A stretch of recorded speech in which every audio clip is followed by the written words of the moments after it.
last time we did talk about the fact that à tes souhaits, in French we say God bless you instead of God bless you, to your wishes.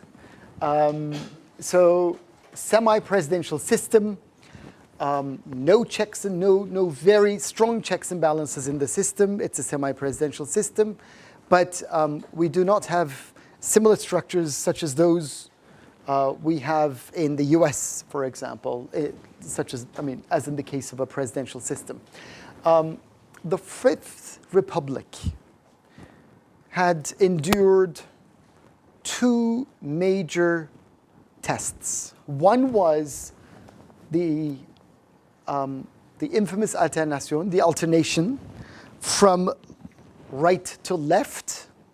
So a right-wing coalition a left-wing coalition coming to power under a left-wing presidency back in the 80s. This was thought to be a strong test for or of the Fifth Republic, because there were worries that what if, given so much instability, so much bloodshed, revolution, counter-revolutions, what if the system gets rocked?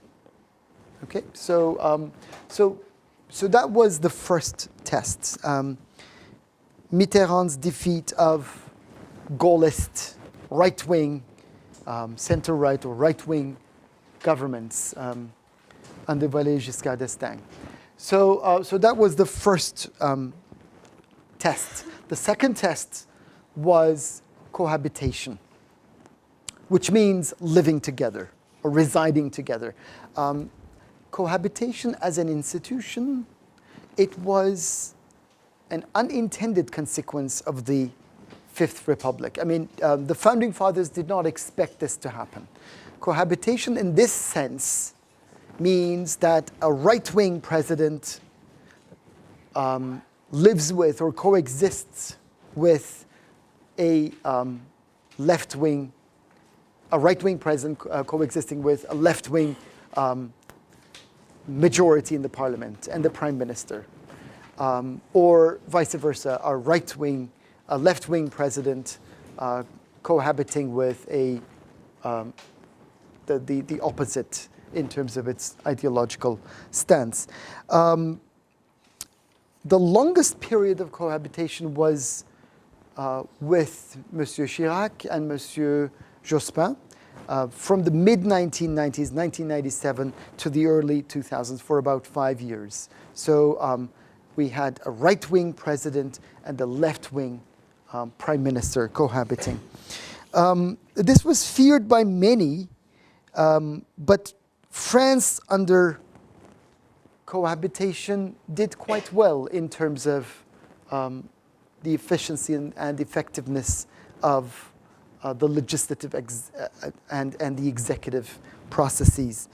And in fact, between 1986 and early 2000s, mid-2000s, in that 2 decades, we had about 10 years of cohabitation in total, which was quite unthinkable. And the system worked quite well, which, again, was not as intended or was not as expected.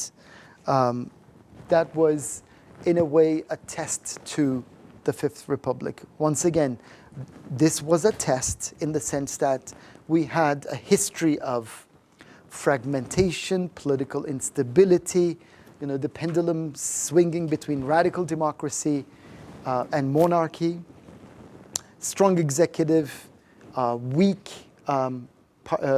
legislature to weak executive, strong legislature. So we had all kinds of swings back and forth between all these different sides of the pendulum. But there were reforms to prevent cohabitation, such as the synchronization of the electoral cycles. But still, we still had incidences of cohabitation. We now have the opposite of cohabitation, which is called, any ideas? The opposite of cohabitation, when we have a socialist president and a socialist prime minister. We have President Monsieur Hollande and Prime Minister Manuel Valls. So both are representing the same ideological stance. Both are representatives of the Parti Socialiste, Socialist Party, or Social Democratic left-wing party. So in that case, the opposite of cohabitation, we call that unified control. Okay? This is sometimes referred to as united control. Unified control, united control, it doesn't make a huge difference between the two. Let's see what the powers of the president are, if you excuse me. The powers of the presidents, historically, have depended on, first, naturally, their constitutional powers. The president, we know, is directly elected through a two-ballot system, which we've discussed before. The president, yes, he has. It's always been a he. He's always had ceremonial powers as the head of the state or representing the French state. And he has political powers, important political powers. He names the prime minister and the cabinet, members of the cabinet, upon the suggestion of the prime minister. He presides over the Council of Ministers. The Council of Ministers is the inner cabinet of the cabinet, or certain members of the cabinet, high-ranking ministers are composing the Council of Ministers. He conducts foreign affairs. He directs armed forces, so he is foreseeing not only foreign affairs, but also defense issues, defense policy matters. He has the ability to dissolve the Assemblée Nationale, the National Assembly, the parliament that is. And he appoints about 1/3, if I remember correctly, 1/3 of the members of the Constitutional Council, the Constitutional Court in the system.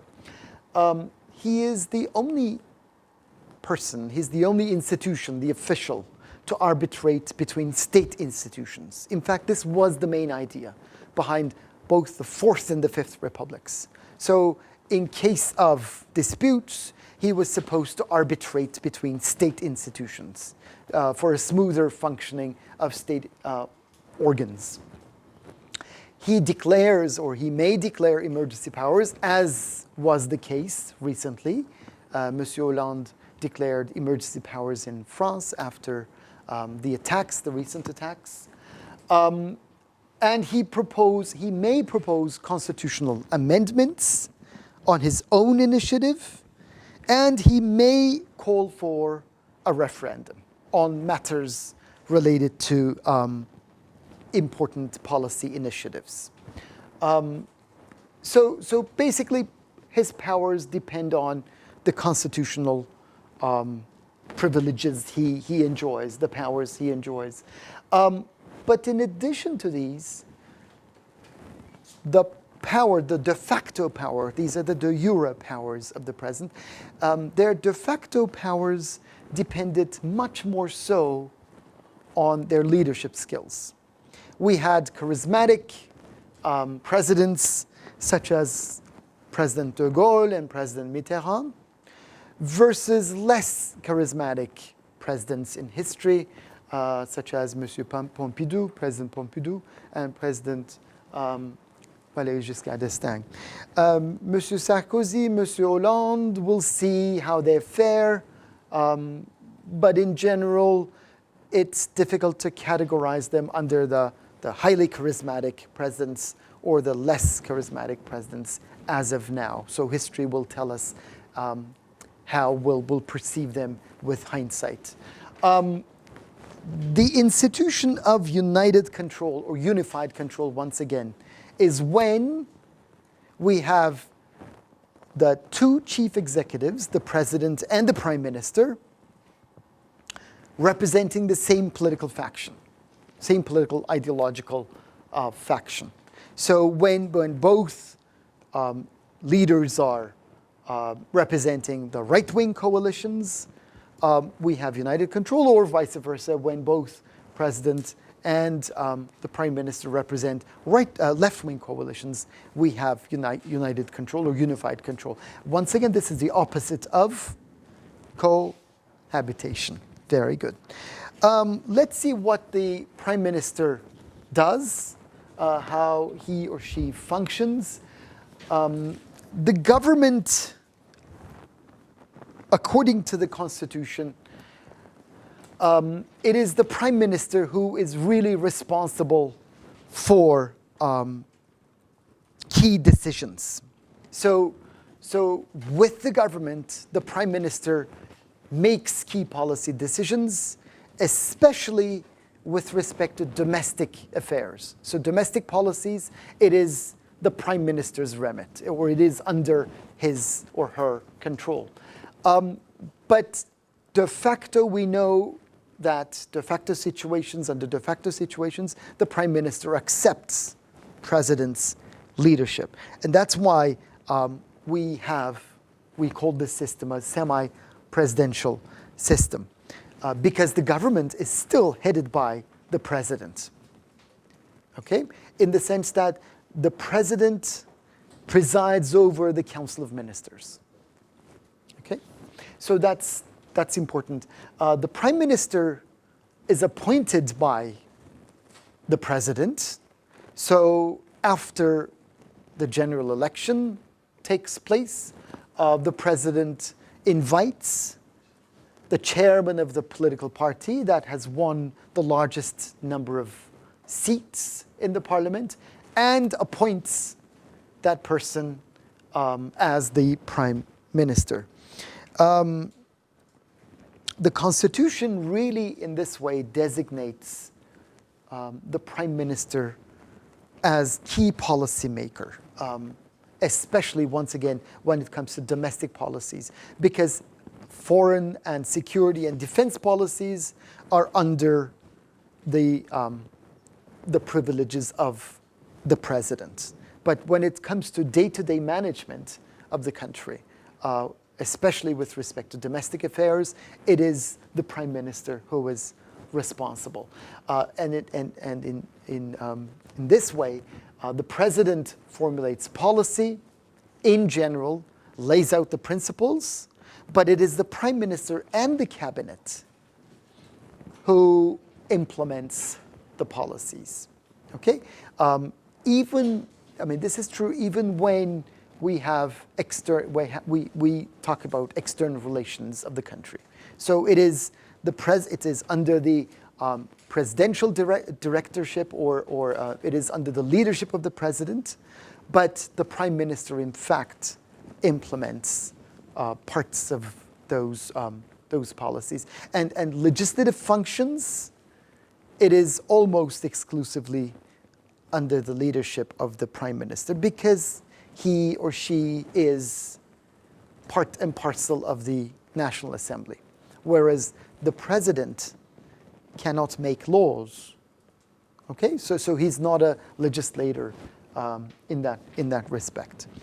And the prime minister coordinates the cabinet, and members of the cabinet direct ministries, and they may propose policies. But we do not see the cabinet as a forum for collective decision making. So we do not have an active cabinet, forming a strong pillar of the French system. Yes, there exists a cabinet, but it is under the leadership of the prime minister and, of course, the president. Bureaucracy and civil service, we know that in France, the powers of the bureaucracy had been increasing, had been expanding, especially under the Fifth Republic from the 50s onwards. We have over now 20%, more than 20% of the entire employment in France working in the public sector. About 27 million employees being employed, workers being employed, the labor force being employed, and more than 20%, which is about more than 5 million people working for the French civil service. So more than 5 million people working for the French civil service. Almost 1 in 10 every Frenchman is working for the French civil service. These figures are, these percentages differ from one country to another. In Turkey, this is about 12 to 13% of the total labor force. In the UK, this is more than 23%. The British state has a larger public sector. Japan was about 8% of the entire workforce. And the US, surprisingly, has a civil service of about 15% of the entire, 14 to 15% of the entire employment or the working population. Members of the civil service have traditionally been, top civil service I'm talking about, have traditionally been educated or trained at what's called the grandes écoles, the higher schools, the large schools, the prestigious schools. They grant, tertiary degrees with all kinds of masters, and I think they also incorporate PhD degrees too. These are more like professional schools. One is the ENA, École Nationale Administrative, National School of Administration, which has been educating, training, I think all the presidents. I don't remember about Monsieur Sarkozy, but Monsieur Hollande, Monsieur Chirac, Monsieur Giscard d'Estaing were all graduates of ENA. And most prime ministers have been graduates of this école, this school, this administrative school.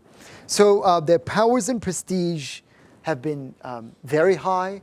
The French system had been highly meritocratic, and it was thanks to these grandes écoles that this meritocracy remained in place, with less politicization, with highly meritocratic systems in place.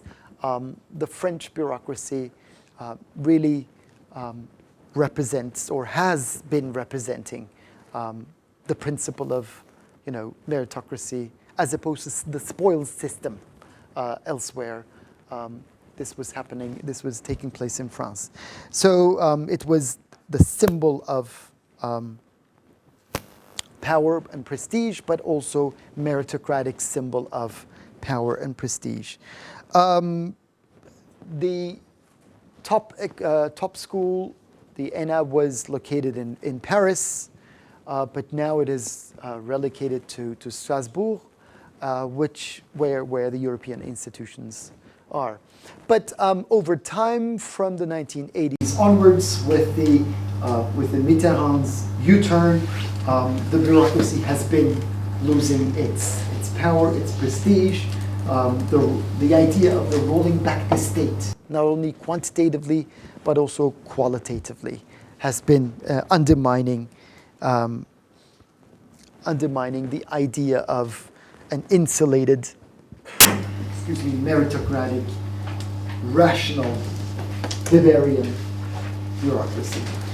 So reduced state activity through rolling back the state to some extent, and increasing power of the private sector with all rounds and rounds of privatizations back in the 1980s, accelerating in the 1990s, and an ideological shift toward the right with the conservative revolution worldwide have been cascading to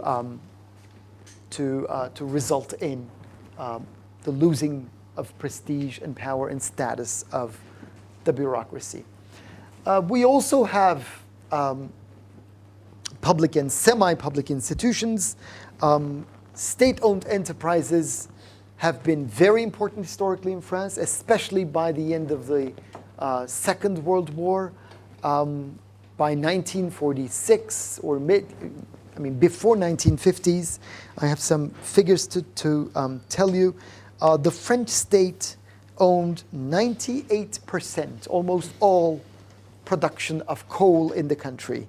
It owned 58% of banking sector.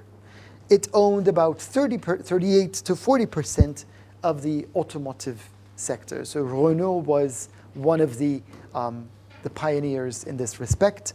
But with the 1980s and 90s, Renault, Telecoms, France Telecom, and also Air France, even the minority shares in these have been sold to the private sector.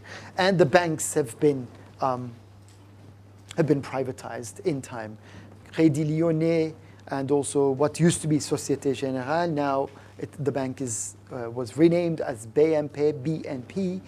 These were all state economic enterprises, or the state had golden shares. The state had huge shares in these firms, but now they're more private firms as opposed to public firms, with the rounds and rounds of privatization in the country.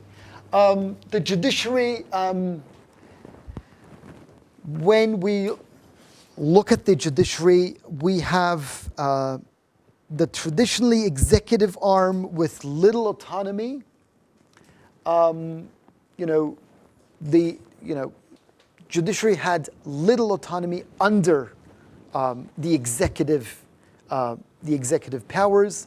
But we have seen the emergence of the Constitutional Court, the Conseil constitutionnel, which has been enjoying increasingly powers, which is sometimes seen as a new check or a balance in the system. So remember, we talked about the case that in the French case, in the French government's composition or the organization of state, we do not have a strong checks and balances integrated or subsumed in the system. But the rise of the Constitutional Court, it being more active, with an expanded access to the court, with a broadened jurisdiction of the court, we see the court as being a check and, to a certain extent, a balance to or on the system. Subnational government-wise, we have three layers. We have 36,000 municipalities at the city level, 101 departments. Think of these as provinces. 95 of these are in mainland France, and the 5 are overseas. And we have 22 regional governments. So the administrative divisions are many. But what's interesting is that they had been quite weak until the 1990s. Remember that this was a centralized state. Yes, it was a unitary state, but also it was a centralized unitary state. But there has been some loosening with respect to that. Some decentralization with the national government's supervision on or over local governments had been weakening since 1980s. Creation of regional governments was new. This was a new phenomenon. And the local governments have started to levy new taxes. That's also new. So with more or expanded administrative as well as financial powers, there has been some loosening of the grip of the central state over the subnational governments. Please. Many ideas, of course, internationalization of norms, 1980s were years of decentralization. The name of the game was decentralization. The name of the game was increasingly subsidiarity, increasingly make decisions at the nearest level to the citizen. So democracy had been recast with a local and regional emphasis to it. So there was some kind of an ideological shift away from centralized state structures towards more open systems, open to, in addition to government, governance. So multi-tier, multi-actor, multi-level governance. So these were the ideas that were internationalized since the 1980s, and the idea of governance became so popular worldwide. Democracy was, in that respect, redefined, revamped, recast, and now we even talk about co-governance. So not only governance as multiple stakeholders at multiple levels, multiple tiers, multiple actors, but we also incorporate in contemporary democracy or democratic thinking or governance thinking, we see empirical examples of co-governance, which includes not only public actors, but also private actors, in addition to civil society organizations, public-private partnerships, and quasi-NGOs, NGOs, quangos, all of these as making up what we called the governance systems. So as opposed to one unitary centralized state directing, administering, we see the emergence of governance as an ideal still, but also to a certain extent in action. I would say it is the conservative revolution which paved the way for this, rolling back the state. Those ideas were instrumental, but also redefinition or redefining of democracy, or what we understand from democracy as a political system, had been changing since the late, I would say, mid-1980s and all throughout the 1990s. Also, globalization helped, or globalization brought about these changes with global circulation of ideas. Once an idea is invented somewhere, if it is tested and true, it circulates. Currency of ideas. So all of these have been taking place in all advanced industrialized societies. We've seen examples of those in the case of Britain, and we'll see more examples elsewhere as we discuss other cases. So my point here is that, yes, subnational governments had not been as important, but from the 1980s, especially 1990s onwards, we've seen an expanded role for these in governing France. Now let me briefly talk about policymaking or day-to-day policymaking or politics of day-to-day policymaking. One would expect policymaking to differ vastly from cases or instances of unified control versus cohabitation. In which system or in which situation would you expect policymaking to be smoother, more effective, more efficient? In unified control or in cohabitation? Logical, right? Because under unified control, the system works really, in effect, more like a presidential system, because the president has a presidential majority in the parliament, and they share values. They have similar perceptions of policy problems as well as policy solutions. So policymaking process becomes more smooth. In cohabitation, however, the system looks more like a parliamentary system in the sense that there is some opposition. We have the president and the prime minister representing different political ideologies, different spectrums or different points in the political spectrum. And there would be policymaking processes not as smooth, not as efficient as would be the case in unified control. So that's one more like structural characteristic of the French semi-presidential system. So whether we have cohabitation, then we can talk about more like a parliamentary system, or we have a system of unified control in which the president may act more independently and may really push through his agenda through the other parts of the executive as well as the legislature.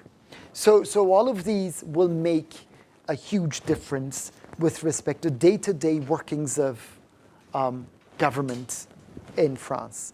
Another element I'd like to talk about is policy autonomy.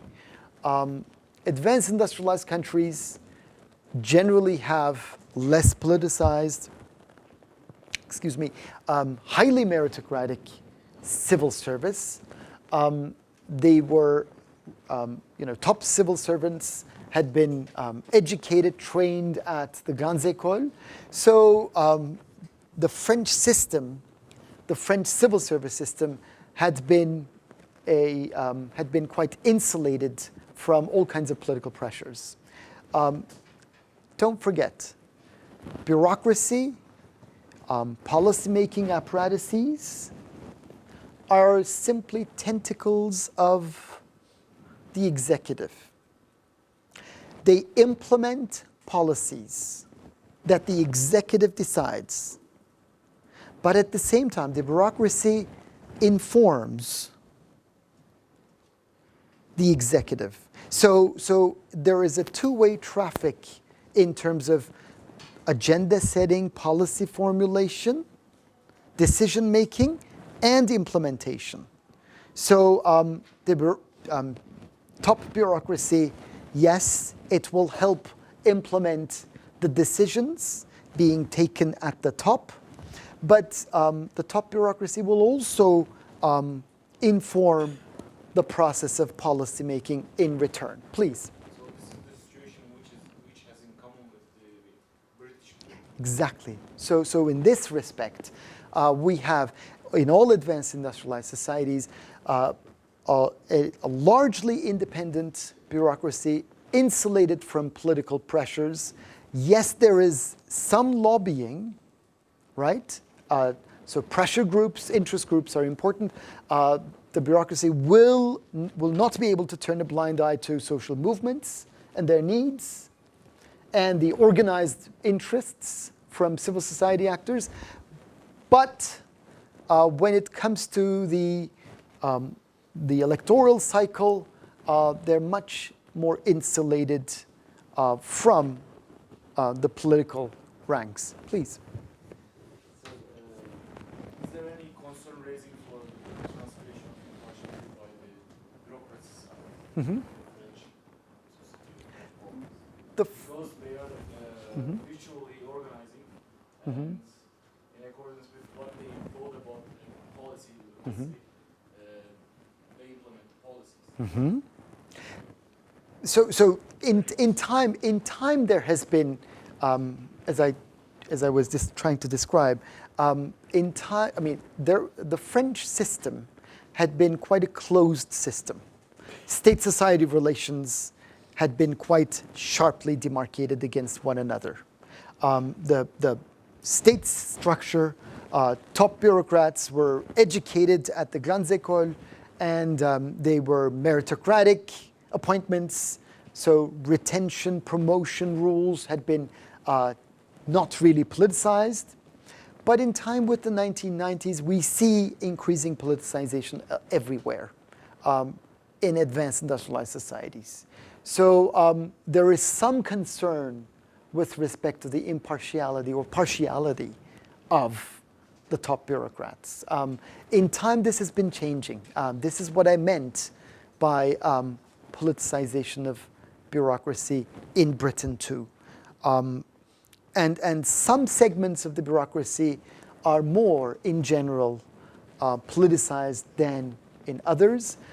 For example, in the British case, we've seen the police being more politicized than the financial bureaucracy to a certain extent. So in France, we had traditionally policy autonomy.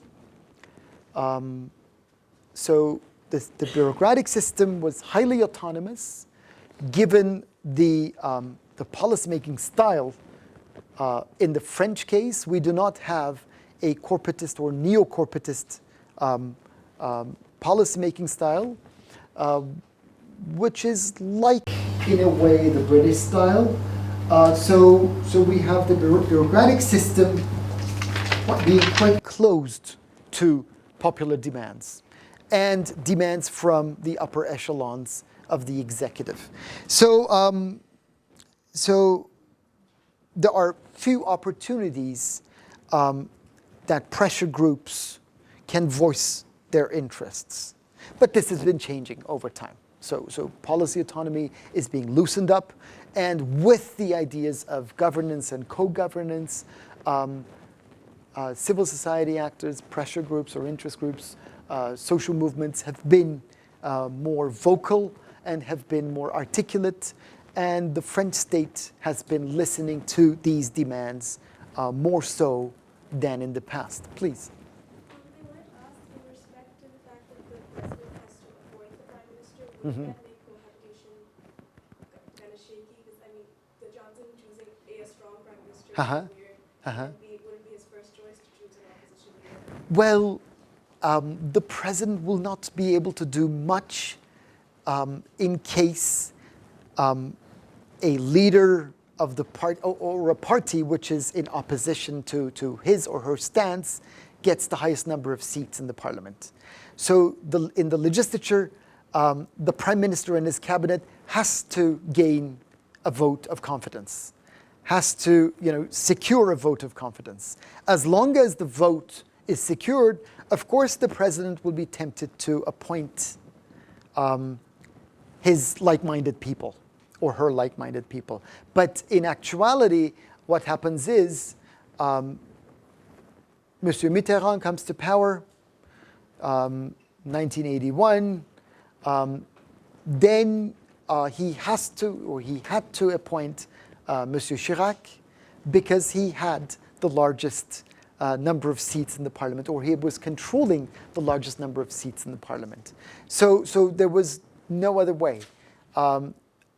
I can't think of a president, nor can you, I'm sure, being appointing a leader of a party which will not be able to secure a vote of confidence. So it will all depend on the composition of the Assemblée Nationale, the National Assembly.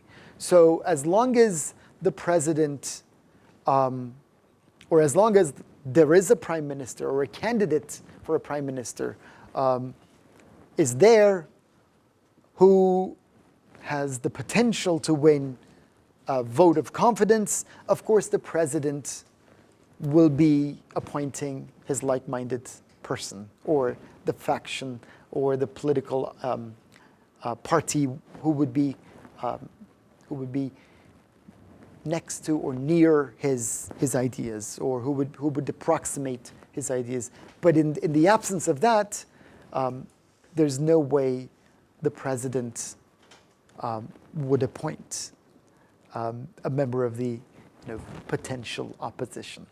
But yes, this is a question. And interestingly, the founding fathers of the Fifth Republic did not think of this. They were assuming that France will be led by center-right coalitions, and that there won't be a contender, or they didn't expect this. And for about 23 years, 1958 till 1981, right? That makes more than 20 years. 23 years, there was no incidence of cohabitation. It was all unified control under right-wing governments. The idea of cohabitation was therefore not debated. It was, in a way, unthinkable. There was no need to fantasize about these ideas until when we had Monsieur Mitterrand coming to power, then a left-wing parliament, which was followed by a right-wing parliament.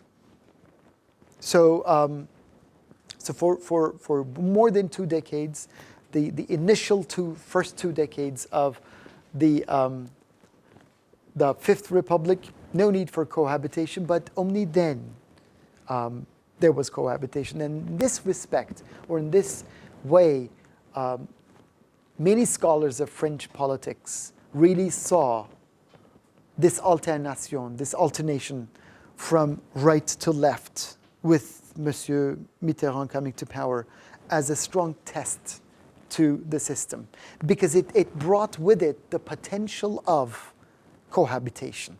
So not only alternation, but also cohabitation was possible for the first time in the Fifth Republic.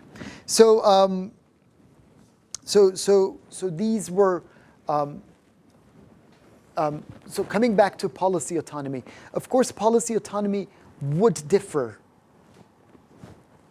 when we have unified control or when we have cohabitation from the elected officials. That would make a difference too. And finally, the EU had been imposing limits on the national policy autonomy. EU directives, through what's called the direct effect, supersedes national legislation. In fact, the EU treaties supersede the national parliaments. So from the 60s onwards, we have the EU's acquis communautaire, which is basically all those treaties, agreements, directives, recommendations, opinions, all those policies really superseding French policies or domestically made policies, which in a way limits the policy autonomy of the civil service. Because we have, when we were, when I was about your age, 1990s, there was the urban legend that there were about 80,000 pages of the acquis communautaire, that the EU was the EU body of law, all kinds of legislation, policies. There was over 80,000 pages of acquis communautaire, which was really bearing down upon the national policymaking systems. This has been increasing over time. I read somewhere that this has increased, or this has expanded to 120,000 pages of legislation, policies, this, that, and the other, what have you, which has been really constraining domestic national policy processes, and not only processes, but also all kinds of decisions that national governments can take or cannot take. Okay, I think we should take a break now.